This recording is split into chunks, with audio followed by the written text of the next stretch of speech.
Om Namo Bhagavate Vasudevaya. Om Namo Bhagavate Vasudevaya. Om Namo Bhagavate Vasudevaya.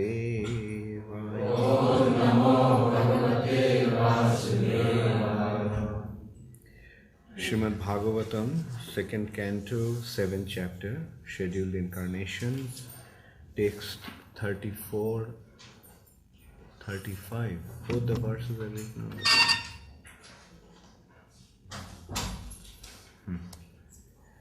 page. Okay. Actually, when there are two verses, just put one, the later verse. Anyway, so we'll just read the first verse. Can everybody see? Can everybody read from? I think it should be slightly higher. No, I mean if we just read the first verse, can that be? First verse is okay. Ye cha pralamba khara dardura keshi arishta mallebha kamsa javanaha kapi ponrakadaya anne cha shalva puja balvala dantavakra shaptoksha shambara baduratha rukmi mukhya ye cha pralamba kharadar durakesharishta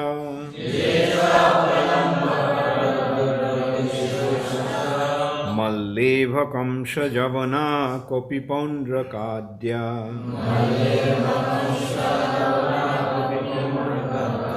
anne cha shalla kuja balvala dantavakra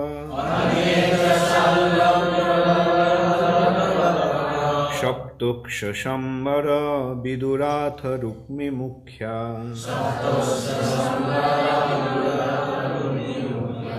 ye cha pralamba kharadar durakesharishta mallebha kamsha javana kopi pandrakadya anne cha shallakuja balvala dantavakra shaptaksha sambara viduratha rukmi mukhya ye cha pralamba kharadar durakesharishta mallebha kamsha javana kopi pandrakadya anne cha shalla kujaballala dantavakra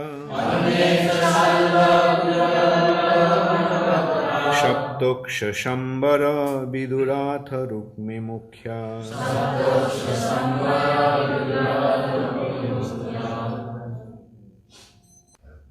So the next verse goes like Jeva mridhe shamita shalina attachapa kamboja matsa kuru shrinjaya koikayadya jasyanta darshana malang balapartha bhima vyajabhayena harina nilayam tadiyam. So word for word translation. Ye, all those, cha, totally, pralamba, the demon named Pralamba, khara, dhenukashura, dardura, vakashura, keshi, the keshi demon, arishta, the demon Arishtasura, Malla, a wrestler in the court of Kamsa, Ibha, Kubalaya Pida. Kamsa, the king of Mathura and maternal uncle of Krishna. Yavana, the king of Persia and other adjoining places. Kopi, Dvivida, Ponrakadya, Ponraka and others. Anne, others. Cha, as much as. Shalva, the king Shalva. Kuja, Narakasura. Balvala, King Balwal. Dantavakra, the brother of Shishupal, a dead rival of Krishna's. Shaptoksha, King Shaptoksha. Shambara, King Shambara. Viduratha, King Viduratha. Rukmi Mukha, the brother of Rukmi, the first queen of Krishna at Dwarka.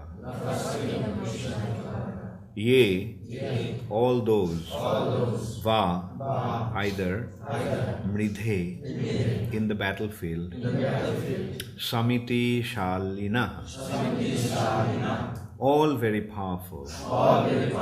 Attachapa, well equipped with bows and arrows. Kamboja, the king of Kamboj. Matsya, the king of Darbhanga. Kuru, the sons of Dhritarashtra. Srinjaya, King Srinjay. Koikayadya, the king of Kekaya and others. Yashanti, would attain. Adarshanam, impersonal merging with the Brahmajyoti. Alam, what to speak of. Bala, Baladev, the elder brother of Krishna. Partha, Arjun. Bhima, the second Pandava. Baya Ahabhaya, Baya Abhyane, Baya Ahavaneya, by the false names. Harina, by Lord Hari. Nilayam, the abode. Tadiyam, of him. Translation by His Divine Grace, Srila Prabhupada.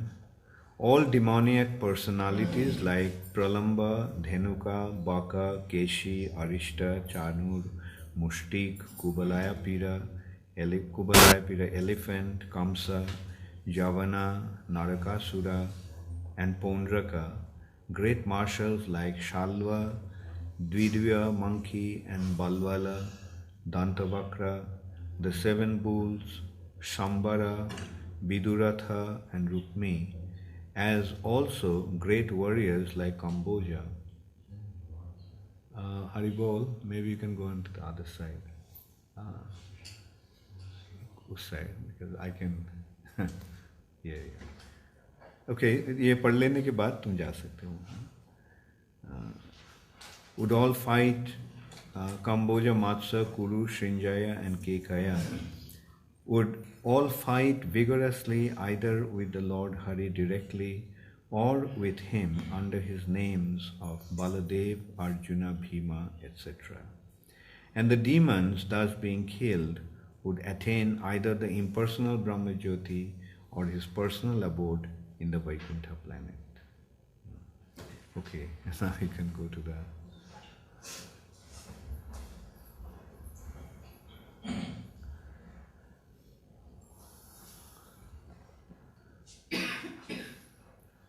All demonic personalities like Pralamba, Dhenuka, Vaka, Keshi, Arishta, Chanura, Mushtika, Kuvalaya Pida, elephant, Kamsa, Javana, Narakasura, and Ponraka, great marshals like Shalva, Divida monkey, and Balvala, Dantavakra, the seven bulls, Shambara, Viduratha, and Rukmi, as also great warriors like Kamboja, Matsya, Kuru, Srinjaya, and Kekaya would all fight vigorously, either with the Lord Hari directly or with him under his names of Baladev, Arjuna, Bhima, etc. And the demons, thus being killed, would attain either the impersonal Brahmajyoti or his personal abode in the Vaikuntha planet.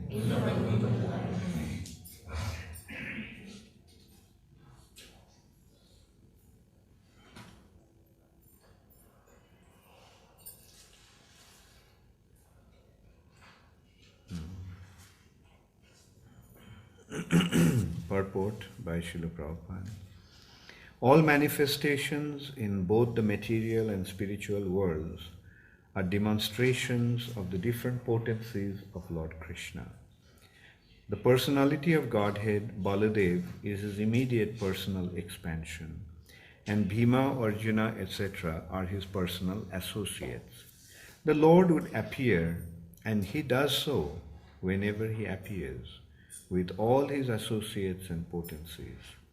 Therefore, the rebellious souls, like the demons and demoniac men, mentioned by names like Pralamba, would be killed either by the Lord himself or by his associates. All these affairs will be clearly explained in the 10th canto, but we should know well that all the above-mentioned living entities killed would attain salvation either by being merged in the Brahmajyoti of the Lord or being allowed to enter into the abodes of the Lord called Vaikuntha. This has already been explained by Bhishma Dev in the 1st canto. All persons who participated in the battlefield of Kurukshetra or otherwise with the Lord or with Baladev, etc., would benefit by attaining spiritual existence according to the situation of their minds at the time of death. Those who recognized the Lord would enter Vaikuntha, and those who estimated the Lord as only a powerful being would attain salvation by merging into the spiritual existence of the impersonal Brahmajyoti of the Lord. But every one of them would get released from the material existence. Since such is the benefit of those who played with the Lord inimically, one can imagine what would be the position of those who devoutly served the Lord in transcendental relationship with Him. Om Ajnana Timirandhasya Jnananjana Shalakaya Chukshurun Militam Jena Tasmai Shri Gurave Namaha.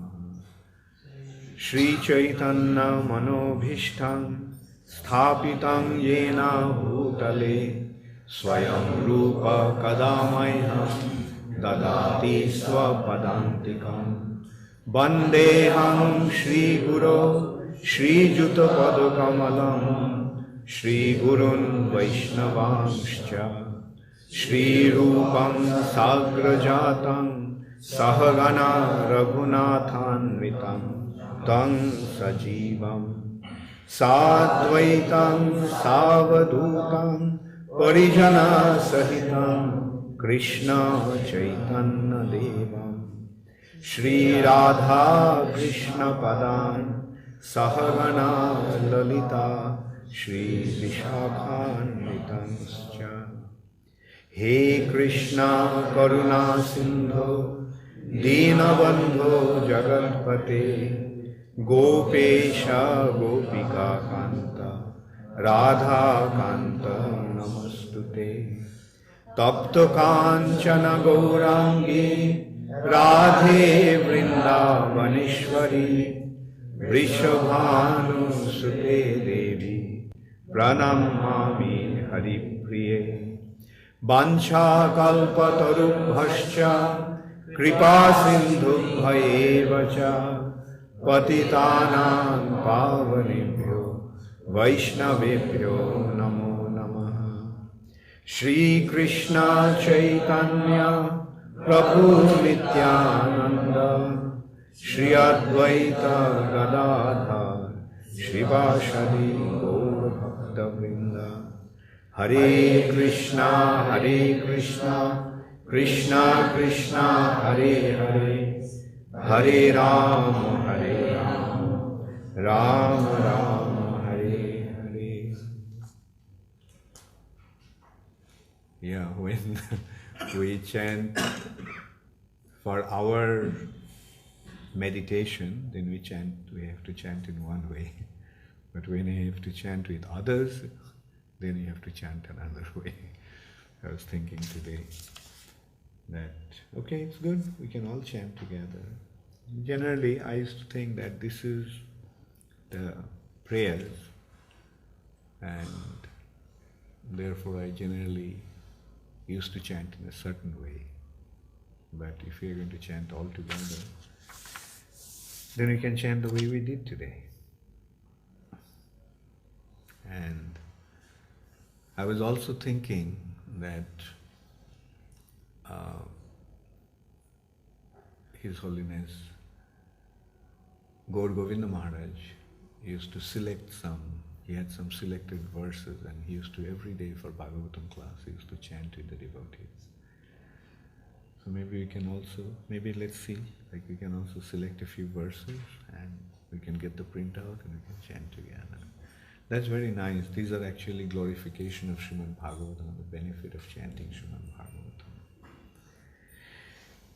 Okay, text 34-35. Ye cha pralamba kharadartura kesharishta mallebha kangsha javana kapipondra kadya anne cha shalla kuja balvala danta vakra shaptokshara shambara Viduratha Rukmi Mukhya Jeva Mridhe Samiti Shalina Atta Chapa Kamboja Matsa Kuru Shrinjaya Koike Adya Jashanta Darshana Malang Balapartha Bhima Vyajab Bhayena Harina Nilayang Tadiyam.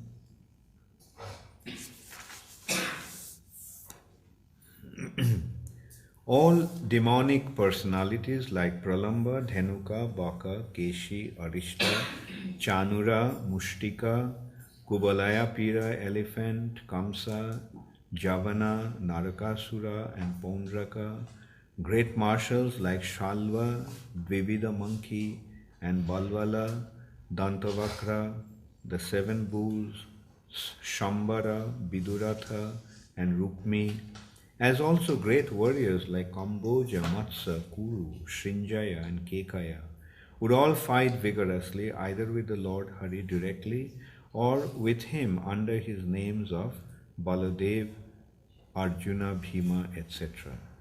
And the demons thus being killed would attain either the impersonal Brahmajyoti or his personal abode in the Vaikuntha planet. So Krishna's pastimes are being described, as I mentioned, through these 10 verses. This is the last verse. Previously 9 verses, different activities of Krishna had been described, and now it has been being described that how Krishna would kill all these demons. And the killing of some demons have been described previously in the previous verses. Yesterday's verse described which demon? Krishna killed which demon? Shankasura. And why did Krishna kill him? He wanted to kidnap the gopis for the Rasa. Yeah. Not wanted to, he did kill. And he did kidnap. He was running away with the gopis.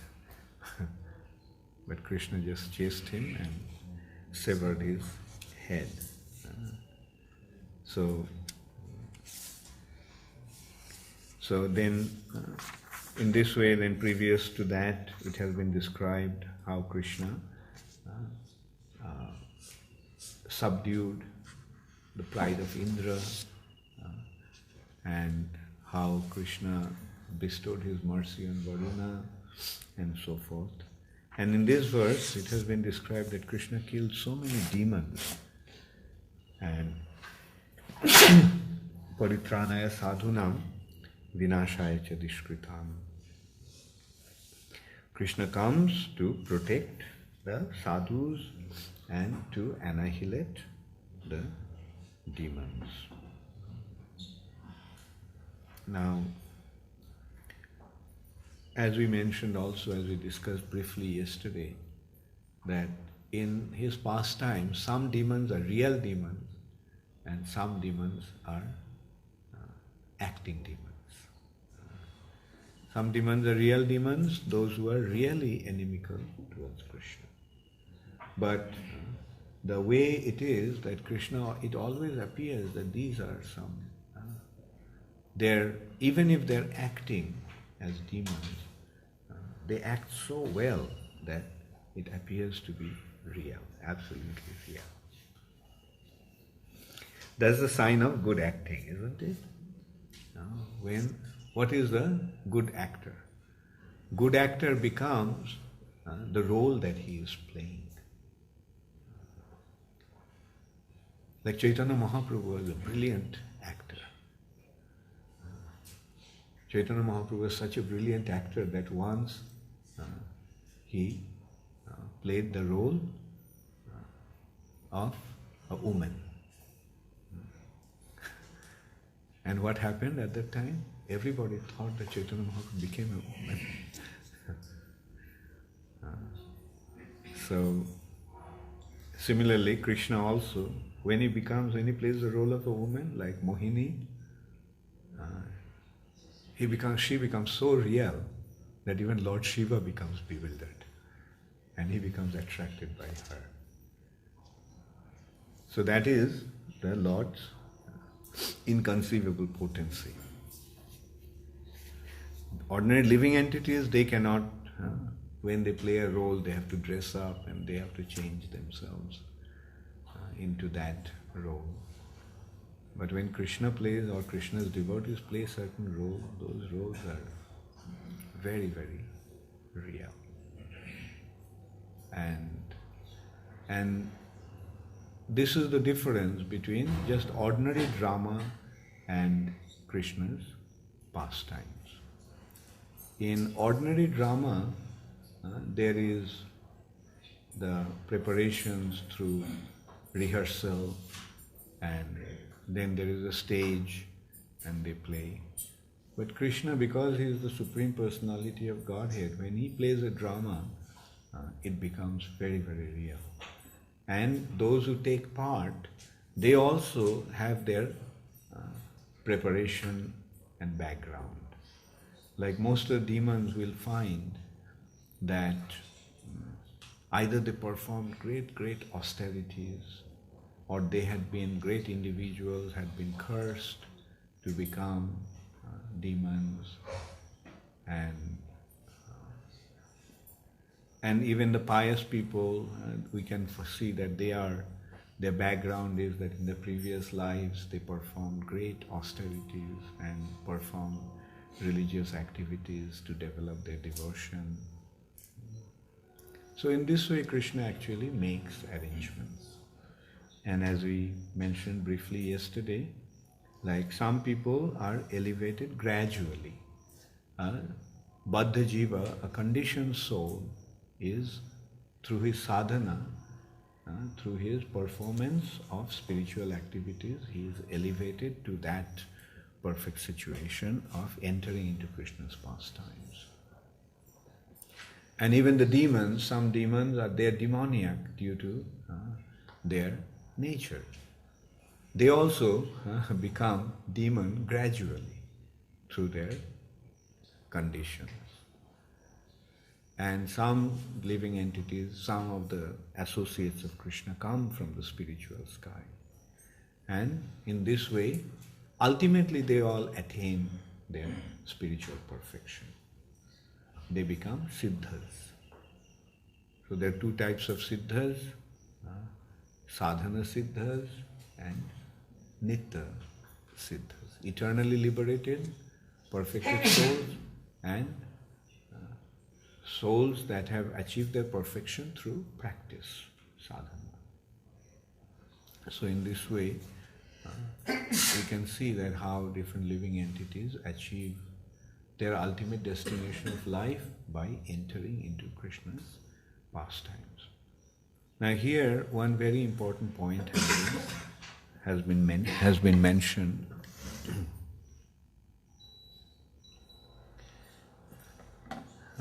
One very important point has been mentioned here is that it sounded like they're sneezing and I am putting the air conditioner on. So actually I thought it's getting quite stuffy here. And let me see if that one works. Somebody try this one from there. Pass it on to you. Kyola. It's the same.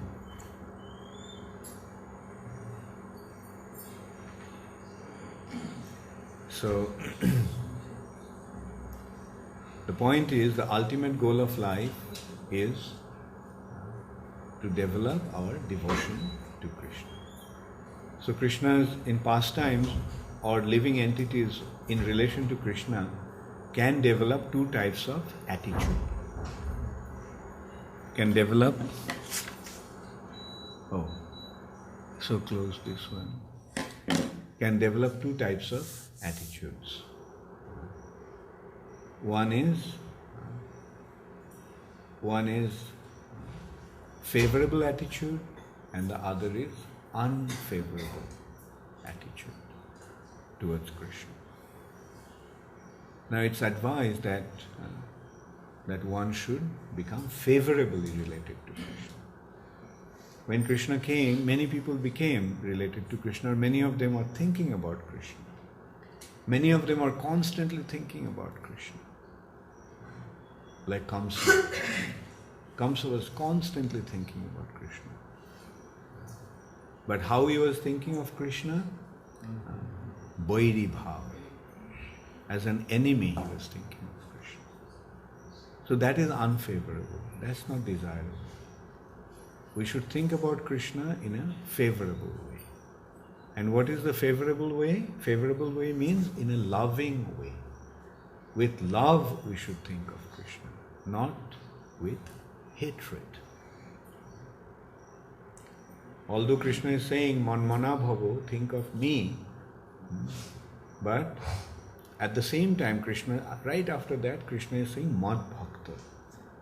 You think of me, but think of me with devotion. Not think of me with animosity or hatred. But here in this verse it has been pointed out that even though one thinks of Krishna inimically, still he derives benefit. Still he derives spiritual benefit. That he becomes liberated. If one thinks of Krishna and he naturally derives benefit. And even if one develops great animosity towards Krishna and then killed by Krishna, still then they achieve some spiritual benefit. they achieve liberation. They become liberated.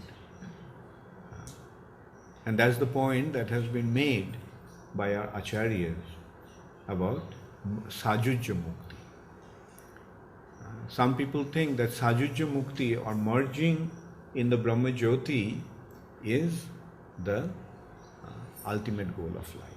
Like the Mayavadis think that Sajujya Mukti is the ultimate goal of life. But our acharyas are pointing out that when Krishna kills the demons, then they achieve Sajujya Mukti. So the mukti that Krishna's enemies get, being killed by Krishna, why should anybody in proper senses, in his proper consciousness, want to have that position? The position that Krishna gives the demons when he kills them, why should one want to have that position? Asura harina hata. Asura, the demons, harina, when killed by Hari, Krishna, hata. The position that they get, why should a devotee or why should a gentleman want to have that position? Okay, if you're a demon and if you get that position, that's okay. But why should one undergo so much austerities and penances to get the position?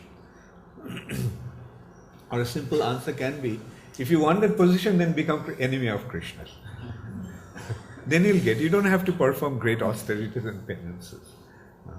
If you just become enemy of Krishna, you'll get that position. But do you want to become an enemy of Krishna? Does anybody want to become an enemy of Krishna? If we recognize that Krishna, it is so beneficial to be related to Krishna, then why should one become an enemy of Krishna? When one realizes that Krishna is so wonderful, Krishna is so great, so why should one want to become his enemy? If someone is so nice, if someone is so wonderful, if someone is so attractive, why should we become inimical towards him? But when do we become inimical towards him? When our false ego becomes so badly inflated. When our false ego becomes so inflated that we begin to consider that we are the greatest. When we think that I am the greatest, and our false ego becomes so inflated, then we cannot recognize anyone as greater than us, not even Krishna. And that is the problem with the demons. Now when one becomes so much affected by the material influence, when one becomes so much affected by his false ego. What is the first layer of material nature? What's the first bond of material nature? What's the first one? False ego. So when one becomes so proud, so puffed up, so arrogant, like Shankashura is an example. He was an associate of Kubera, so he was very wealthy, very rich, because Kubera is the treasurer of the demigods. And so Shankashura was very wealthy. And we see like what wealth does. When one becomes affected by wealth, he becomes proud. He becomes proud. And when one becomes proud, then what happens? They think that all the beautiful women are for his enjoyment. And especially when they see that someone who is not very significant is enjoying some very beautiful woman, they think that why should this person enjoy it? I should be the enjoyer. This is how the material nature works. And in their eyes, who is Krishna? In the eye of Shankasura, who was Krishna? Just a cowherd boy. Just an ordinary village boy. And he was thinking that this village boy who just tends cows in the forest, and look, he is enjoying all these beautiful women. So, let me just take these women away from me. And that was Sankachura's mentality. So this is what happens when you become proud with our wealth and position of power, then we become so overwhelmed with our false ego that we become Krishna's enemy. False ego makes us think, what is the effect of false ego? Let's consider that. What is the effect of false ego? In order to understand that, we have to first understand what is the meaning of the word false ego. The meaning of the word false ego. False means? False means? That is not real. Unreal. False.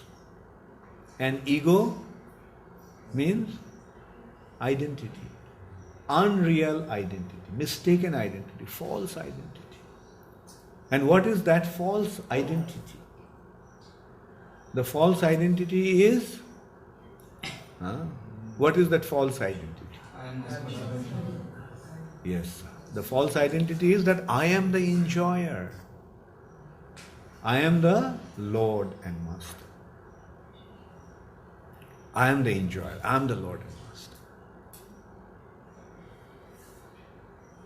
And as a result of that, we begin to, the more the false ego, the more we think that I am the Lord and Master. But what is our real identity? Our real identity is that we are eternal servants of Krishna. Jiber Swarup hoy Krishner Nityodas. We are the eternal servants of Krishna. We are not masters. We are servants. We are not enjoyers. We are enjoyed. We are meant to provide for Krishna's enjoyment. Servants. What does a servant do? The servant provides for the master's enjoyment. Our business is to provide for Krishna's enjoyment. But what is false ego doing to us? False ego is making us think that we are the enjoyers. And individually, everyone is thinking that way. Whether it's an insignificant ant to Indra, the king of demigods. And the more materialistically situated one becomes, the more intense becomes his false ego. When the false ego is very, very prominent, then it is due to our materialistic influence, the influence of the material nature. So Krishna consciousness is the process that reverses that situation. Okay, you have mistaken your identity, now rectify it. How to rectify that?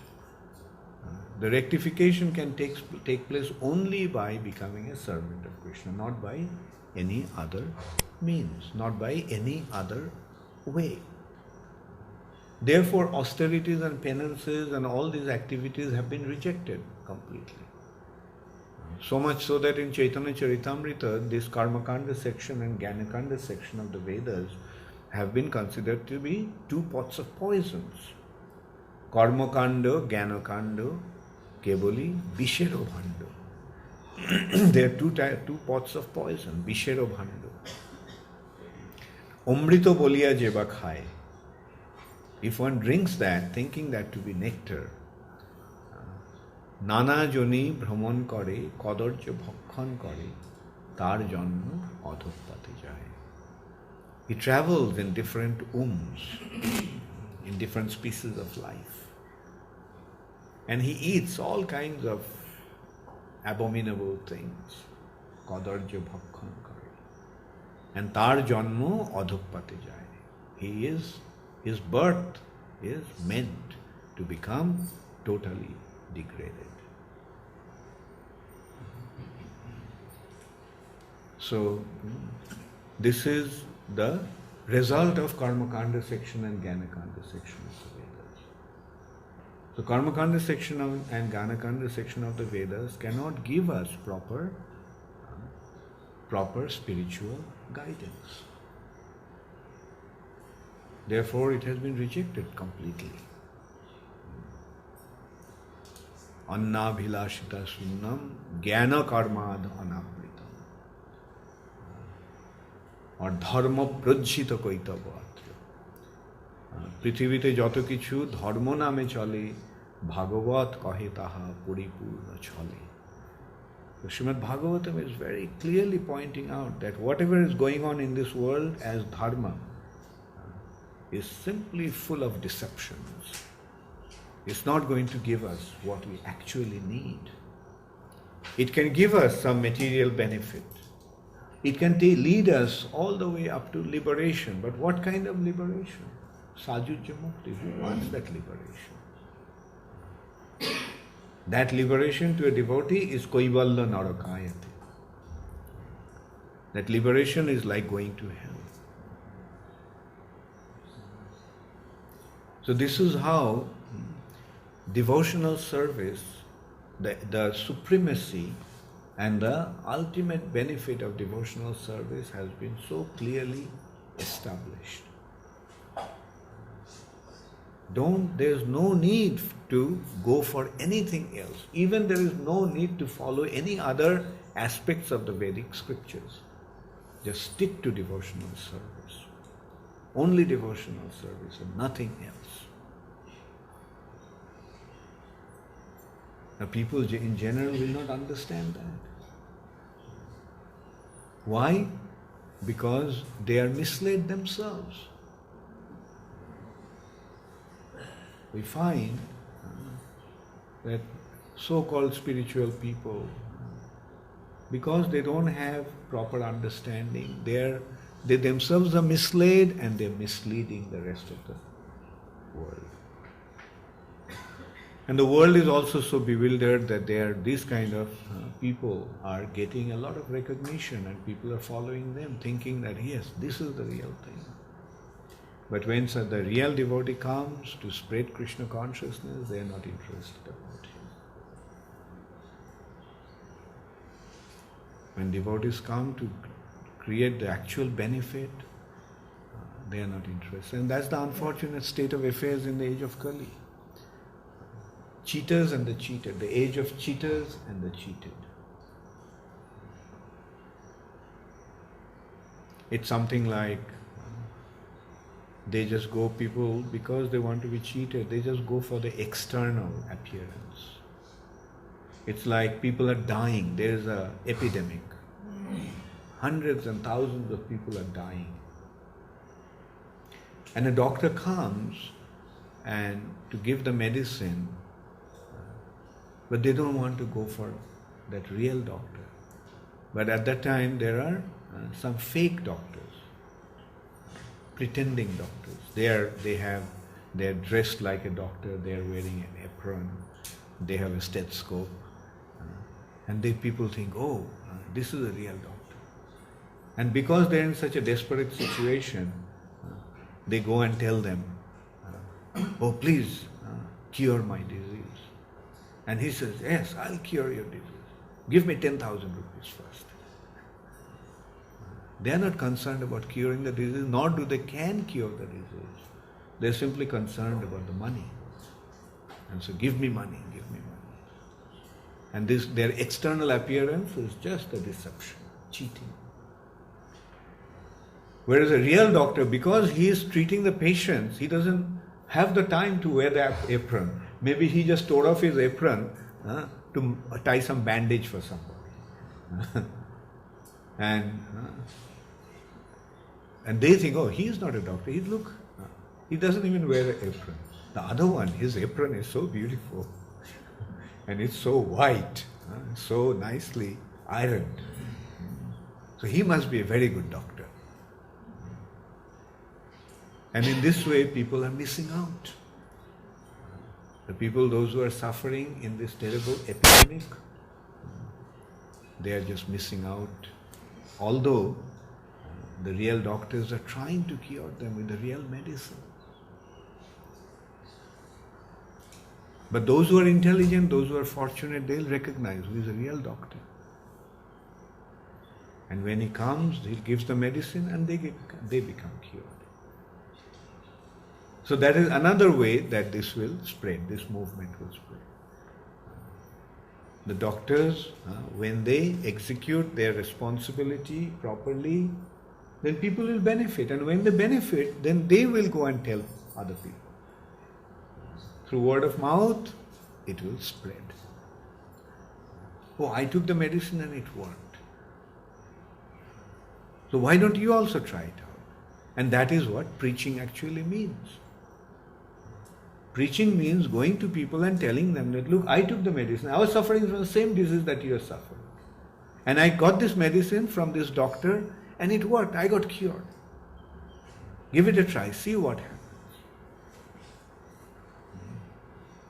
But if we fall asleep in Bhagavatam class, then how are you going to go out and preach? So wonderfully everyone is snoring away in the Bhagavatam. If we are falling asleep ourselves, if we are asleep, if we are suffering from the disease and not concerned about the cure ourselves, then how are we going to go out and tell others how to become cured? Therefore, the first consideration is become serious about spiritual life. Become serious.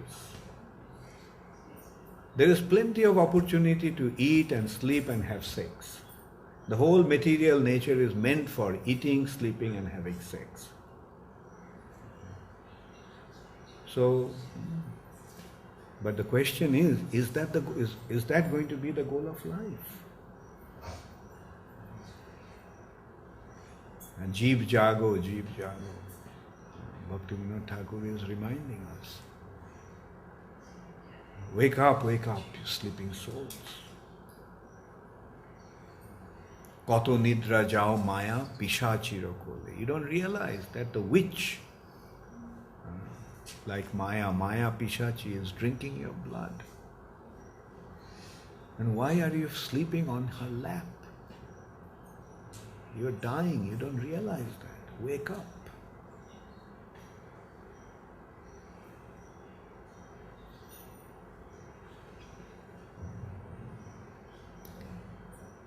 So the real cure is there. Krishna has come. He performed his pastimes just to give us that message. Then he came as Sri Chaitanya Mahaprabhu to broadcast it and present it in such a wonderful way that everybody can understand the importance and the super excellent pastimes of Krishna. And then through Srila Prabhupada he made this wonderful benefit spread all over the world. So such an inconceivable good fortune has been awarded to us. So it's just a matter of taking full advantage of it.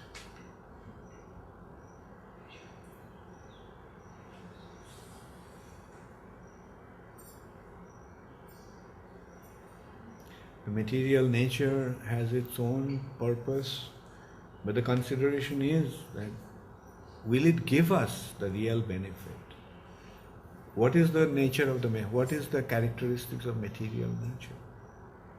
The characteristic of material nature is that it allures us with the promise of enjoyment, but it provides us suffering. It allures us with the prospect of enjoyment. Come, enjoy me. But what do we get? Do we get enjoyment? No. We get suffering.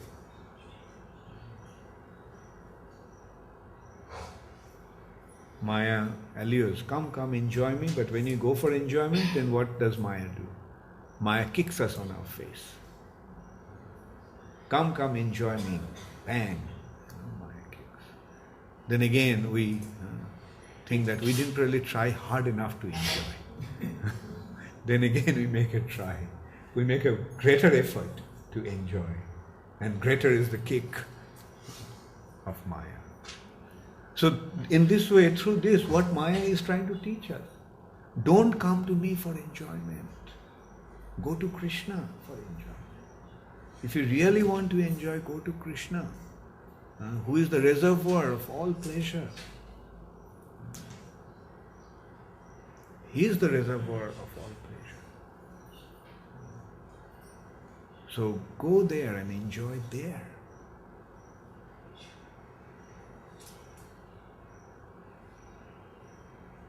But to understand that, it needs intelligence. It needs two things. It needs intelligence and it needs sincerity. Through intelligence we understand that this is what's going to happen if we follow Maya. And then with sincerity we stay away from Maya. With sincerity we turn towards Krishna. Maybe there is another factor is there. Before that, intelligence and sincerity. In between intelligence and sincerity, there is another factor. That is good fortune. It is through the good fortune, if we have the good fortune, then we come across a devotee of the Lord. If we have the good fortune, then we understand the message of the devotee of the Lord. And that is that Sukriti aspect. The devotees are creating the Sukriti, but we have to accept the Sukriti. We have to accept that good fortune. And to accept that good fortune, again, we need good fortune. And that good fortune actually gives us the intelligence to understand. And when we understand that, then we accept it. And then we pursue the course with sincerity. And that sincerity is utsahat, nishchayat, dhaijat, tat karma pravartanat. That sincerity will provide us with utsaha, enthusiasm, conviction, nishchayat, and patience, dhaijat. With enthusiasm, conviction, and patience, we should pursue that path. Then the result will automatically be there. And what will be the result? The result will be that while we are alive, we will develop a deep bond of love with Krishna. And as a result of that, at the time of death, Krishna will become our last thought. We will leave our body thinking about Krishna. And as a result of that, we will be transported to the spiritual sky in Krishna's abode, in the pastimes of Krishna. So it's a very, very definite process. Now we have to follow the process and the result will be there. And the result will be in achieving our ultimate goals.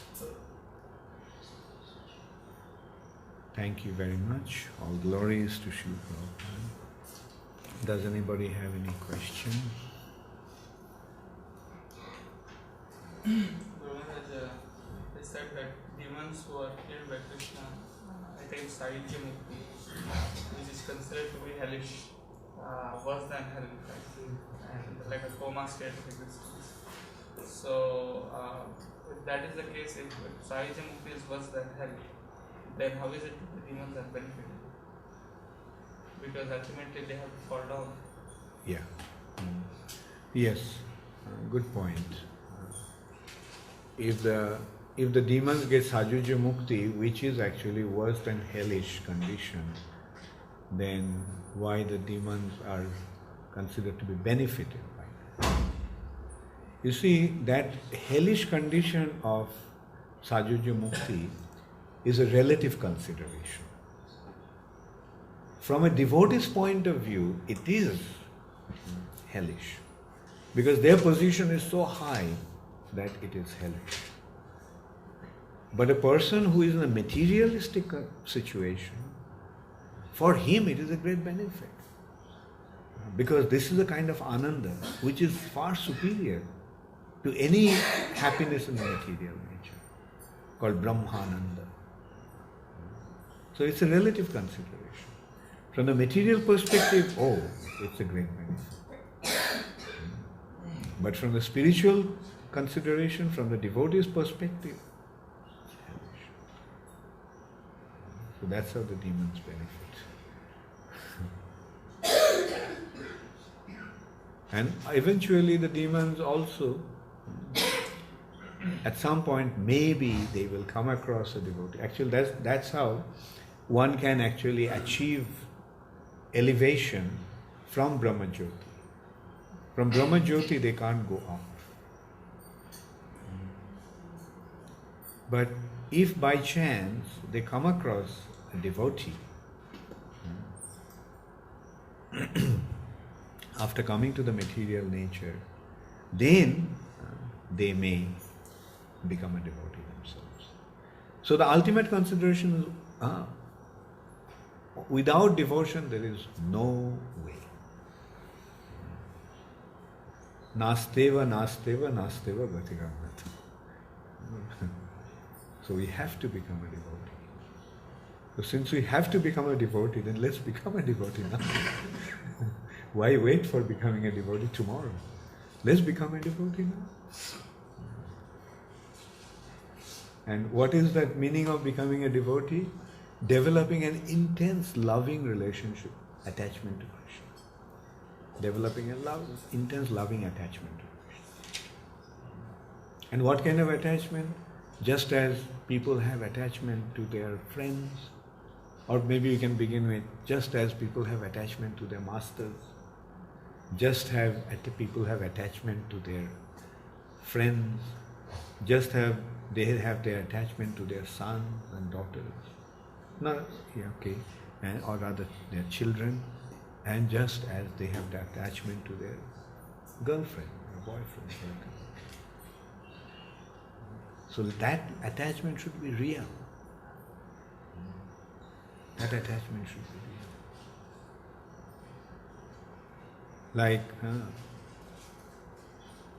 when the son all of a sudden gets lost. If the mother loses her son, how does the mother feel? She feels that her whole world has become shattered. So we have to develop that kind of attachment.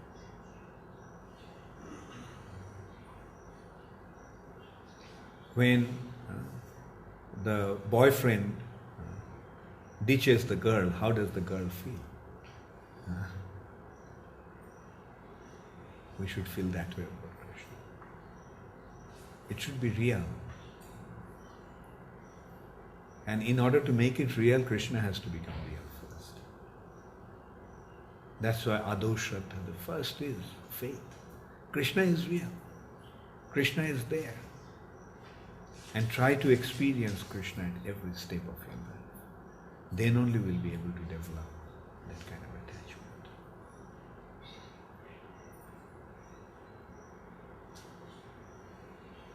The same principle applies also to this point of Karma Kanda, Jnana Kanda, because Karma Kanda, Jnana Kanda are actually elevating the conditioned souls, but it is said that the result is ultimately The Karma Kanda and Jnana Kanda will elevate the soul only when it is centered around Krishna.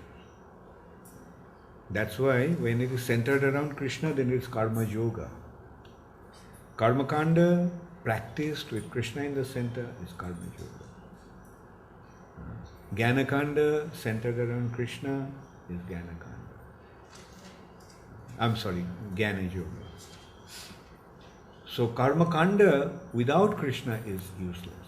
Jnana Kanda without Krishna is useless. Not only useless, it turns into poison. But the moment you bring Krishna in, everything becomes nectar. Even poison becomes nectar. So that's the advantage of, that's the meaning of doing everything with Krishna in yourself. Jat karosi, jadasnasi, jat juhasi radhasi jat tapushoshi konteya, tat kurushamada. Died in the hand of Krishna. And what about Pitha and Bhima? If they died by the devotees, they also restrictions. That's what because they are representatives of Krishna. Killed by Krishna and killed by Krishna's devotees will have the similar benefit.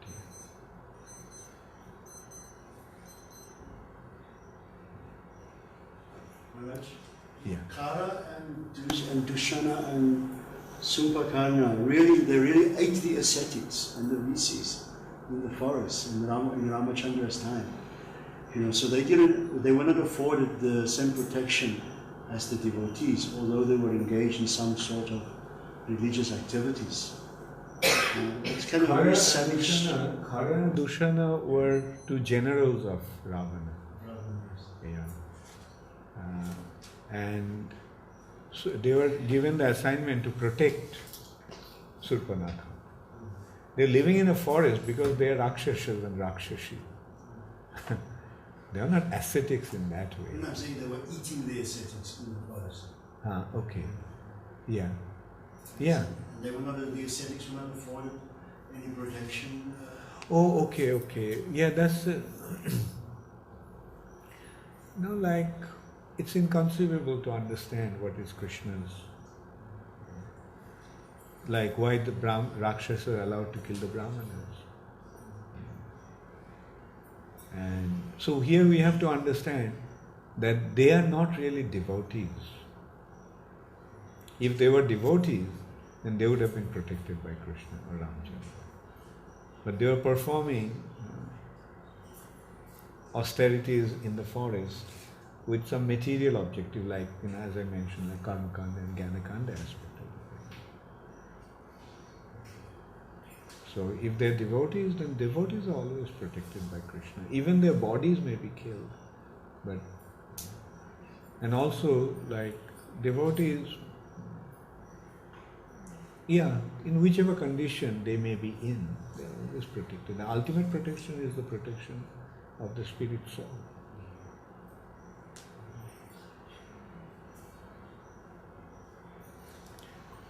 This tendency to enjoy is getting rejected in our service. Sometimes when we do service, we get a lot of austerity or difficulty which we undergo because we get in the taste of enjoyment. We continue that service. And sometimes during the kirtan, we dance because we feeling enjoyment. Tendency. My question is how to identify and recognize when we engage in service that it's actually for Krishna's pleasure and not for our own pleasure, and how to rectify the situation. That is the devotional service in practice. That's the meaning of devotional service in practice. Right? We may not be perfect, but okay, we have false ego. At least let's use it in Krishna's service. And by engaging it in Krishna's service, it will become purified. The enjoying tendency is there, but at least let's be engaged in Krishna's service. And whatever enjoyment Krishna provides, let's just accept it as Krishna's mercy. So by accepting it in this way, we will make advancement. We have to understand that everybody will not become perfect right away. And that's why we need the guidance of a spiritual master. You see, we may not see what is our defect, but the spiritual master sees, and he corrects it. He corrects it. And then gradually he actually guides us to the point of total purification. And that's why No hurry. Let it take Janmama Janmani Janmani Shari. Let us take even life after life. But at least let's stay on the path. How long it will take me to get purified doesn't matter, but at least let me stay on the path. And if we stay on the path, it's so wonderful. Even if we get kicked once in a while, still it's wonderful because we come to our senses. When you get kicked, when you get chastised, when you get heavied out, then we get come to our senses. Oh, yeah. But we should be careful that the false ego doesn't lead us to act in a negative way. Like sometimes it happens. Like being chastised, he can't take the chastisement and he leaves. The purpose is lost. Yes, then no one will chastise you, but at the same time no one will correct you also. Therefore, no matter whatever happens, we have to just stay on in Krishna consciousness. That's why Prabhupada said, everyone in ISKCON is a pure devotee. Then when Prabhupada was asked, Prabhupada, is everyone a pure devotee? He said, yes. It's just a matter of green mango and ripe mango. The mango may be green now, but if it stays in ISKCON, if a devotee, the mango may be green now, but if it stays in the tree, then in course of time it will become ripe. Similarly, one may be green today, but one may be impure today, but if he stays on in ISKCON, then he'll become pure in course of time.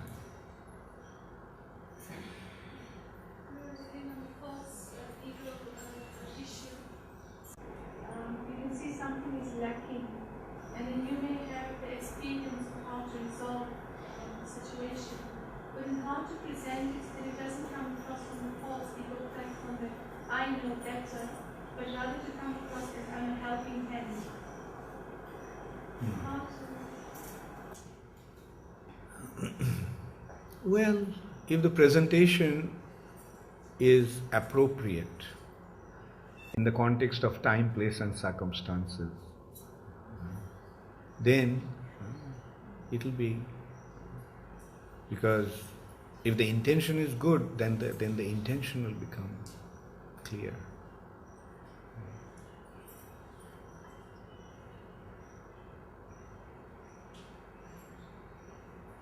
But then again, also, like we have to see, like when, I'll give you an example. Like intention may be good, but if the application is not proper, like for example, in early days, one very successful man joined ISKCON.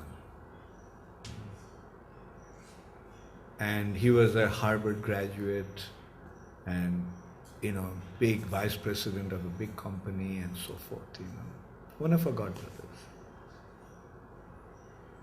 And then he was trying to implement, thinking that, he knows so much. But when Prabhupada became aware of it, Prabhupada just came down so heavy to point out that that's not the way here. We have our way of doing things. We do not have to do things Harvard way. We do things in Krishna conscious way, and this is the way it has to work. Now that devotee was actually quite humble. He accepted Prabhupada's chastisement, and in course of time Prabhupada made him a GBC. And he did a lot of service.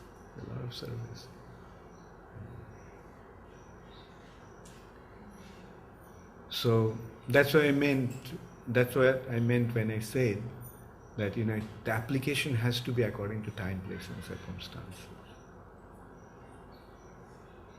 And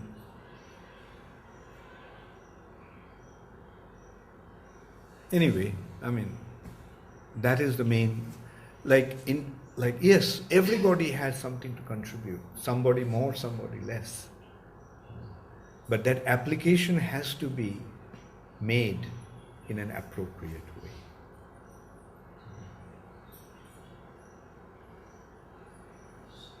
Like the nice food is there, the food has been cooked nicely, and when the stomach is hungry, the mouth will open and one will put the food and it will have its effect. But if the stomach is not hungry and mouth is closed, and one thinks, no, now his food has been cooked, now it must be given, so he starts to putting it in the ears because the mouth is closed, then the result will be counterproductive.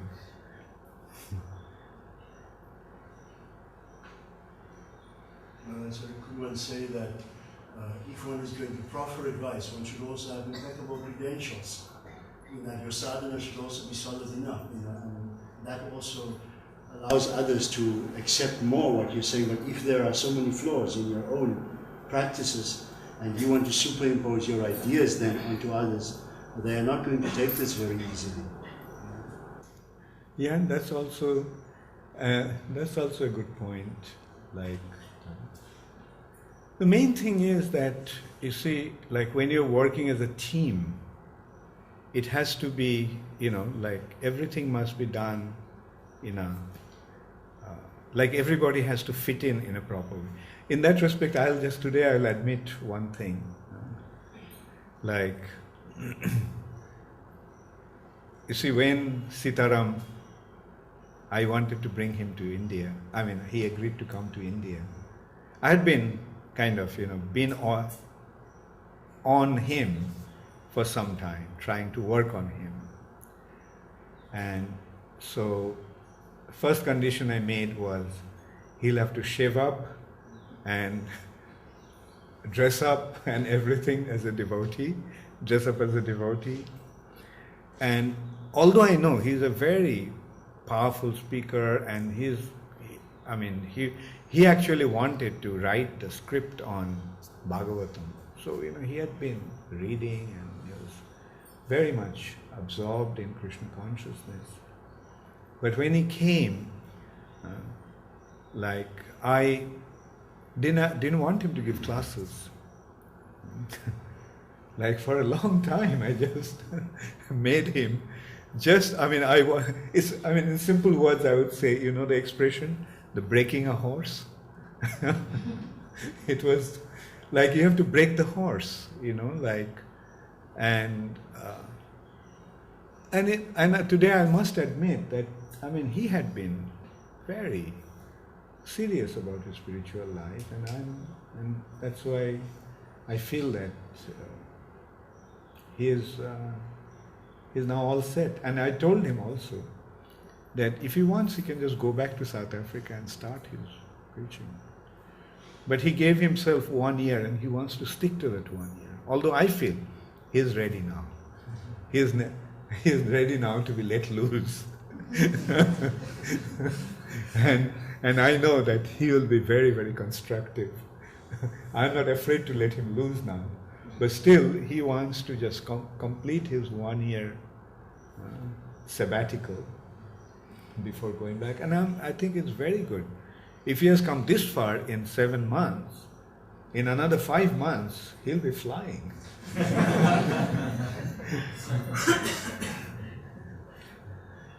And actually, sorry, Maharaj, I never considered those first 3 months as not being allowed. I thought that when I wasn't giving class, that this was actually Krishna's way of just curbing, because I was coming in from such a heavy lifestyle that it needed a period of cleansing, and I really regarded that period as important to just hear and imbibe the devotee spirit. Yeah, that's what I mean. Like you have accepted it, the right spirit. Although I didn't tell you, but you understood the need for that.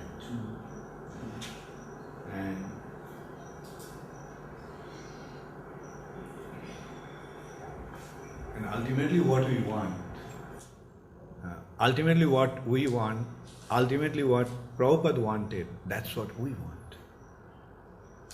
And what did Prabhupada want? Prabhupada wanted that everybody in ISKCON should become a spiritual leader. Everyone. everyone in ISKCON should become an exemplary devotee. Everyone in ISKCON should become a pure devotee. And whatever we are doing to achieve, to accomplish that mission, become pure devotee, become serious about your spiritual life, and everything will happen. Krishna will arrange for everything.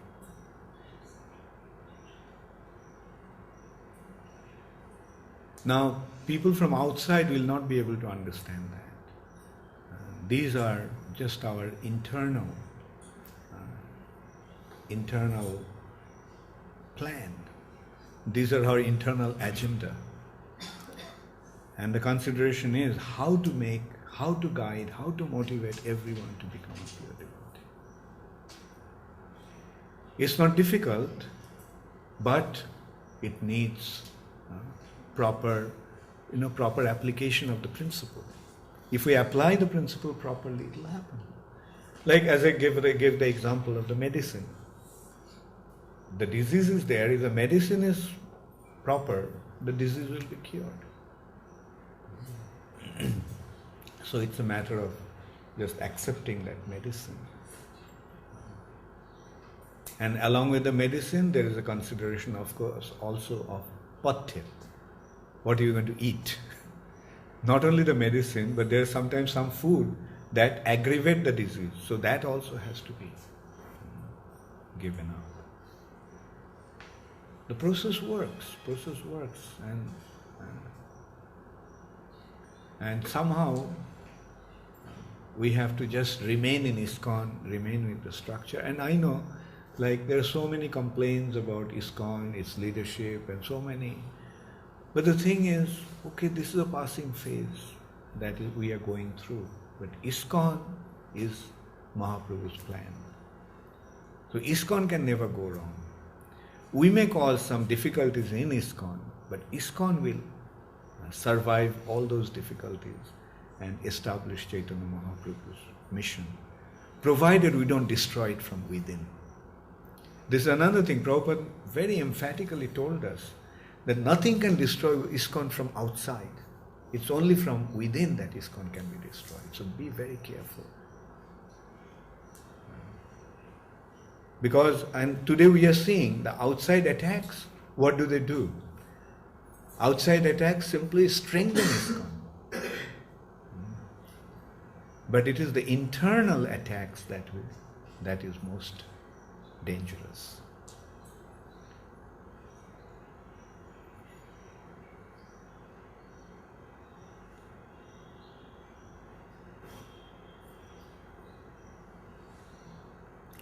Thank you, Radharani.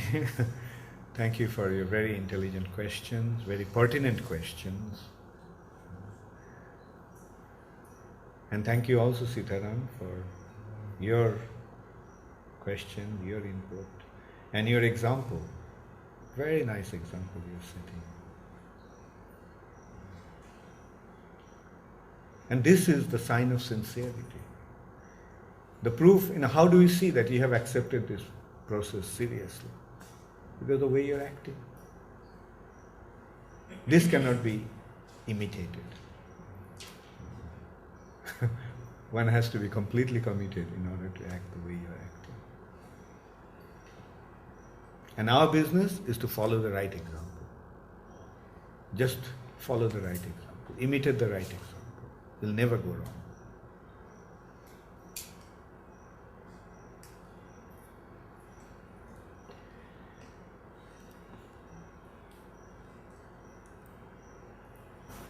Thank you very much. All glories to Srila Prabhupada. Gaur Premanande.